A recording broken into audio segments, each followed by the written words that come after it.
Hey guys, and welcome back to another YouTube video. In this video I'll be doing my A4 Fantasy team review for round 3.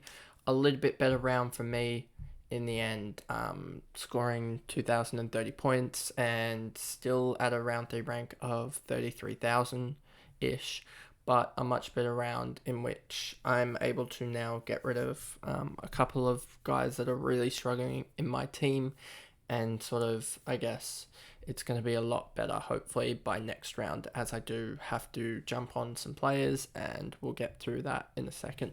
So remember to like and subscribe, turn on the notification bell if you want to know when I'm going to be uploading, and yeah, let's get into the video. So as you can see here, my team, as I said, 2030, round 3 rank of 30,000, overall rank now of 45,000, so we are climbing.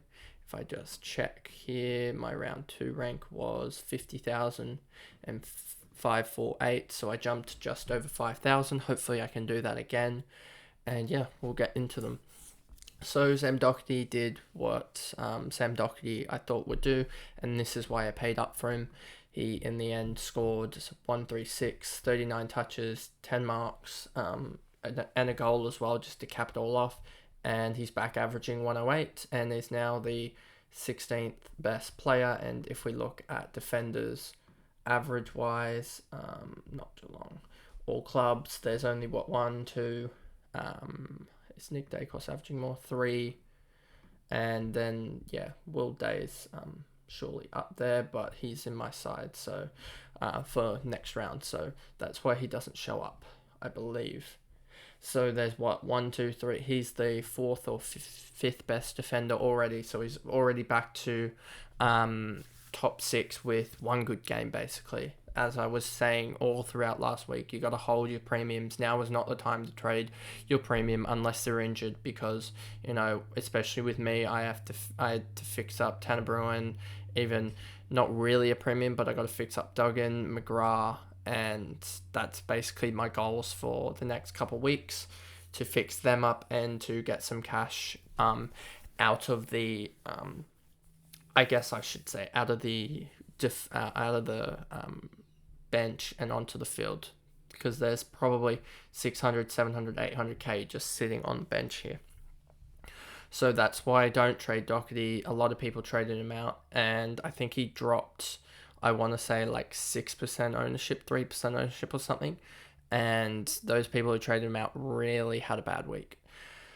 Nick Dacos, I went captained for him for some reason, don't know why, and I guess I was just expecting him to go 117, 115, somewhere around there, but he didn't in the end. But still, getting him in now is crucial, as I don't want to have to leak points, as I don't think anyone will tag him from Brisbane. St Kilda might tag, Essendon probably won't tag, Adelaide won't tag, the Swans will tag, GWS probably will, but I don't think they will. Depends. I'm not too sure on GWS, as I think De Boer obviously retired, so I don't know if they've brought in a new tagger up the ranks. And yeah, so then, but he doesn't look like he's going to get tagged much like I thought he would in the actual season, as it seems to be they're more tagging midfielders like they usually do, but I'm surprised no one has tagged Dacos, because Sydney did it pretty well in the 2 games that they had. And then this is why we paid up for Doherty, as they've got North Melbourne and Adelaide and St Kilda and West Coast, and yeah, like even West Coast, then they're still going to be so depleted from their Derby game with injuries wise, that he should be able to go crazy and basically not have to mark their guy, because they have no one at this point. So yeah, Sam Doherty looks even better choice week in, week out, now that he's put up that 136. Andy McGrath really sucks, and I really need him to pick up some form, I guess. Just need him to hit 100 or something, and he could do it against GWS, as if we look at AFL, we look at the GWS games. If we look here at round 3, GWS played Carlton, and we look at player stats, we look here, they had 2 defenders go 100 and Saar go 89, And then we go back into round 2, and GWS had played West Coast and allowed West Coast to have Waterman's a forward, so that they even allowed Hunt 86, Hearn 85, so not the best scoring, but sort of above scoring for Hunt, above average for Hunt. And then in round 1 they played Adelaide and allowed Adelaide to have Dawson 92. So not really.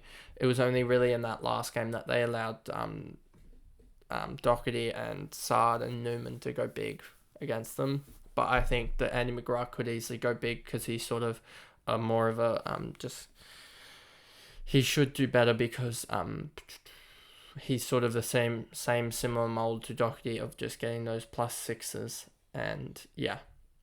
So Duggan, I need to get out of my side, as I just don't like the way he's playing at the moment. He can't get above 80, it doesn't seem like, and he doesn't seem to have that role to be able to go huge, and was just a big mistake on my part to getting him. I wish I'd gone and saved money and gotten the likes of Will Day sooner, as that would have helped probably gain 300, 400 points in the end. But I can rectify that mistake now. Jimby, 448k.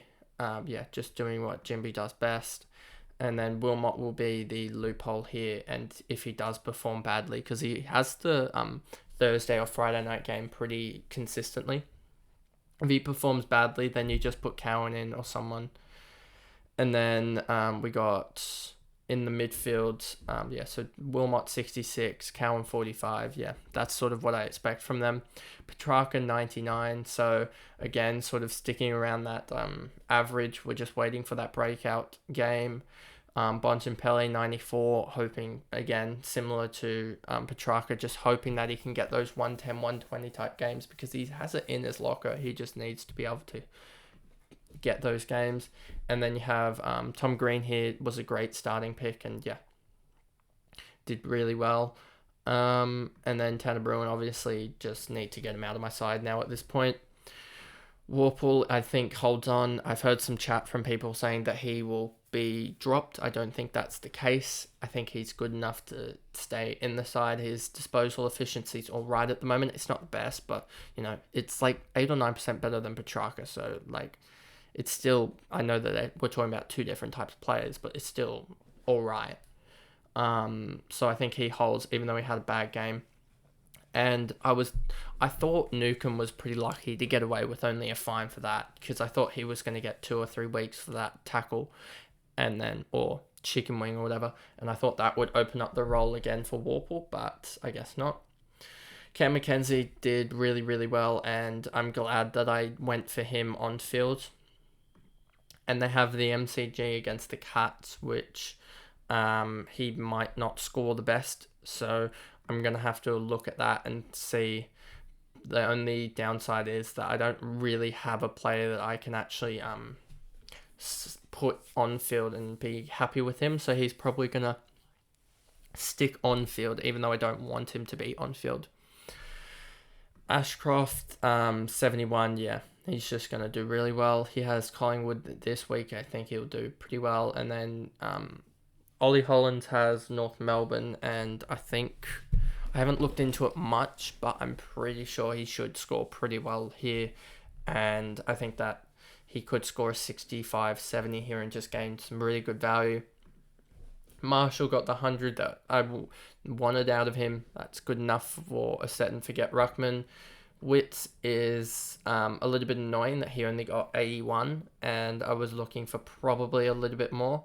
But now he comes up against Marshall, and I'm hoping he gets and wins pretty much most of the hitouts and ends up with about 40 hitouts and can make up the rest in, I guess, disposals and tackles and stuff. He didn't get many tackles, did he? Yeah, he's lacking on it was the marks. He lacked on the marks, the 3 or 4 marks, which would have got him another 3 or 4 kicks, and that's where his points didn't come from. And hopefully Marshall doesn't get as many hitouts and can sort of make it up around the ground. Then you got Samson Ryan was pretty disappointing, got subbed out at halftime. And it was almost the move that got, I guess, Richmond back into the game. Cumberland looked really good, but I think you have to go with Samson Ryan next week. As he's looked pretty good in games. I think they just messed up there. I think it just sucks for Richmond that he needs to play, but it sort of messes up the forward line if he does play. Because if he doesn't play, then they're messed up with the ruckman department. So he kind of needs to play.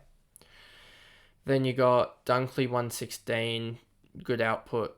Taranto 111, Rosie 113, and Sheasel 109, really good output. And then you got Goulden, a little down game, which kind of sucks. And then you have Chandler here on 66. Yep, good output from him. Davey has a concussion concern, but he still made 56 and made some money.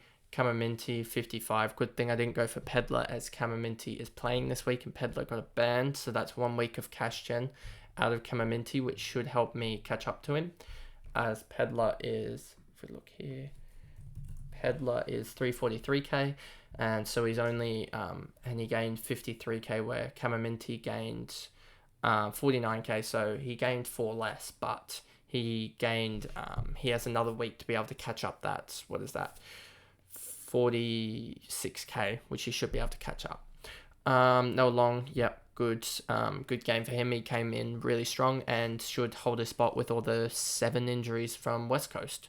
So that's the team review there. I know I went over the forward line very quickly, but I mean, I'm not going to be trading these guys out anytime soon. I know it was an Errol Gulden Gown game, but he had only 15 touches for, I believe it was 15 touches for a 471, so that's all right. He just needs to get his marks back up and he'll get that 100, 110 type score. So back to the main screen. So that's my review of my team, and I'll go through my trades later today, and I'll put them out, or I'll go through and see which video I released and sort of do that on a weekly schedule now. So that's the video there and then, and I'll see you guys in another video. Thanks guys, goodbye.